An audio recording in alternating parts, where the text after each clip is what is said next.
Unbox tayo ngayon ng intelligent lock or smart lock. Ito naman, para to sa gate.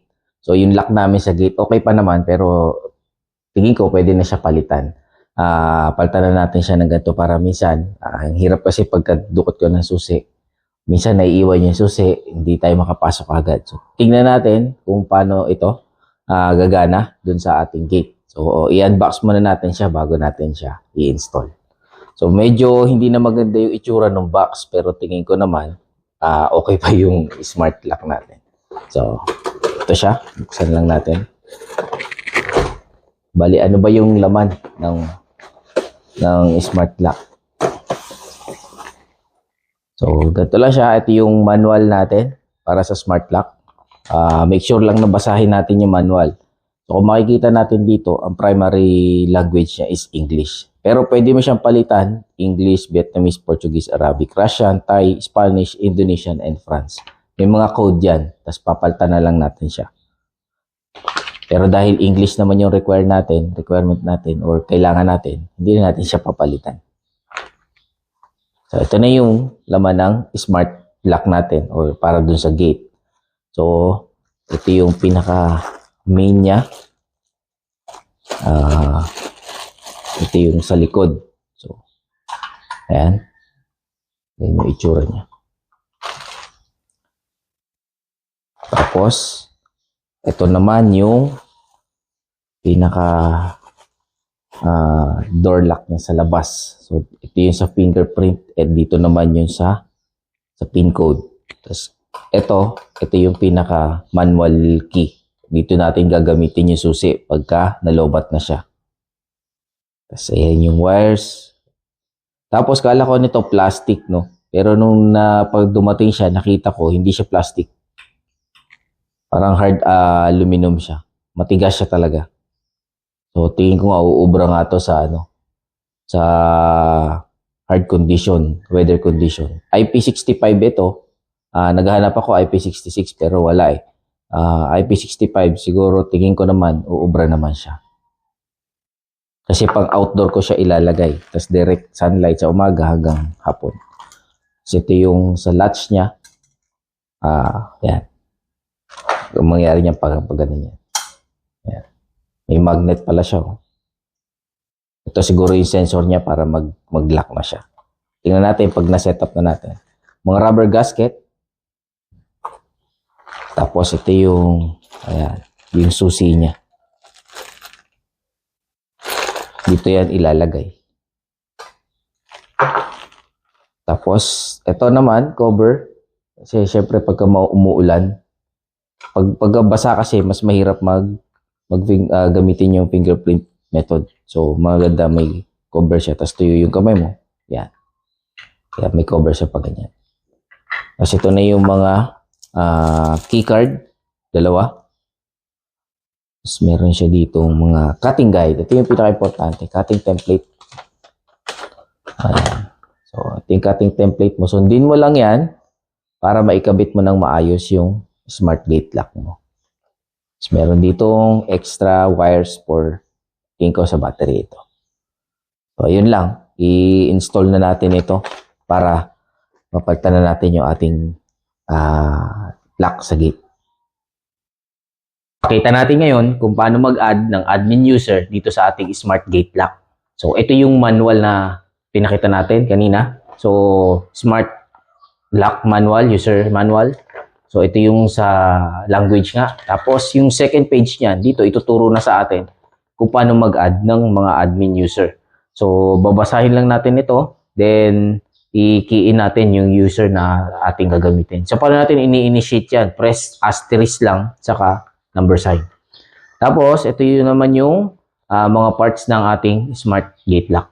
Ngayon, buksan natin yung ating smart gate lock. So,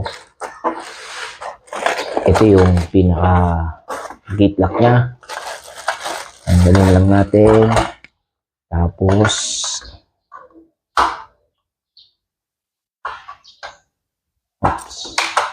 wala.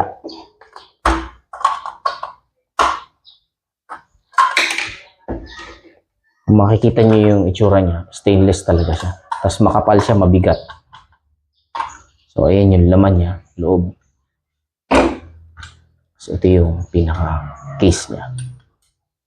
Mabigat siya. Tapos dito naman yung battery. Ilagay lang natin yung battery. 4 na battery.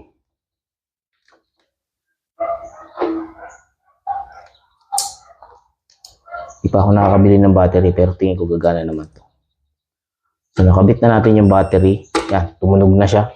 Pero dahil hindi pa nakakabit yung ating pinaka-main, ikakabit na din natin siya. So, ayan siya. Then, tapos, kunin natin ito. Ito yung sa susi niya. Tapos yung mga tornilyo na kailangan. So, ayan. Itong dalawang itong tornilyo na to, para yan dito. Para doon. So, ikakabit na natin siya. So, paano mo siya ma-access? Ito yung pinakaharapan. Itulak mo lang to. Pag tulak mo ganyan, tapos i-switch mo pa ganun.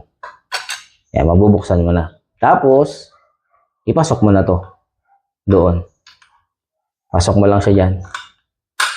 Ayan. Tapos, pwede mo na siyang sara dito. Taka doon sa kalikod, yan. Kailangan magtapat lang yung dalawang butas na yun. O, pwede mo siyang lagyan ng washer or hindi na. Nasa sayo na kung paano mo siya install. So, hatakin mo lang ng ganon, tapos tornilyahan mo.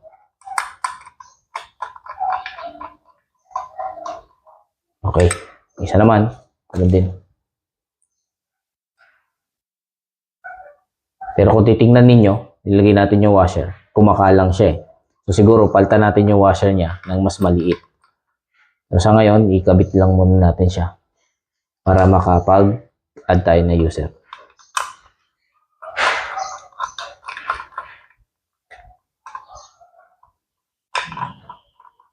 Okay. Kasi ayan o. Hindi siya naglalaro pagka may washer na malaki. So, liitan natin yung washer. Pero sa ngayon, hindi naman lulusot eh. Kaya pwede natin siyang ikabit. Yan. So, eto na siya. Nakakabit na yan. So, ang itsura niya dito sa loob, ganyan. Yan. Gusto mo pa baliktad, pwede din naman. Baliktarin mo lang to. Nasa sa'yo na kung paano mo siya i-ayusin. So, balik lang natin yan. Tapos nakakabit na itong ating pinaka-susi. Tapos, may wire yan, may cable. So, ito yung cable niya. Ito ang battery. So, ikabit lang natin dito sa unahan. Dito. So, tingnan lang natin kung paano siya ikakabit. Pag ganun. Okay. Tumunog na siya. So, ngayon, tumunog na yung smart door lock. Tanggalin na natin itong plastic para pag nag-key in tayo. Nakabit na natin yung battery. So, paano natin i-initiate? So, pwede mo siya i-press dito or mag-fingerprint ka. So, lahat ng dyan, pwede mo i-access. Tapos, magbubukas yan. Try natin. So, nag-unlock siya. So, ngayon, paano natin i-initiate yan? Ngayon, i-enter natin yung ating admin.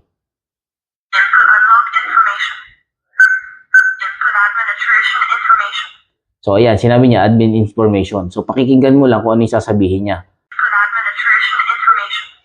So, admin information daw. So, tatago ko muna para di nyo makita. Press 1 for administrator setting. Press 2 for user setting. Press 3 for system setting. Press 4 to reboot system. So, admin, number 1, 2, user, system, and then reboot. So, 1 tayo, mag-add tayo ng admin. Press 1 to add administrator setting. Press 2 to delete administrator. Press 3 networking setting. Okay, so yung 1, admin tayo. 2, delete. Tapos 3, network. So 1 tayo. Input administration information. So ito yung admin information. Gagamitin ko fingerprint. Please input again. Please input again. Please input again. Please input again. 001. Successful. Ngayon, nakiin na natin yung ating admin user. So ako yung unang admin user. So ngayon, pwede na natin siyang i-access. So gagamitin ko lang yung fingerprint ko. Unlocked. So okay na siya. Ganun lang mag-add ng admin user. So kung user lang naman ang i-ano mo, i-add mo, number 2 lang i-select mo. Pag admin, number 1. Pag 3, network setting. So i-delete mo lang yung, kung gusto mo mag-delete, pwede din, pakinggan mo lang yung mga instruction dito sa ating smart door lock.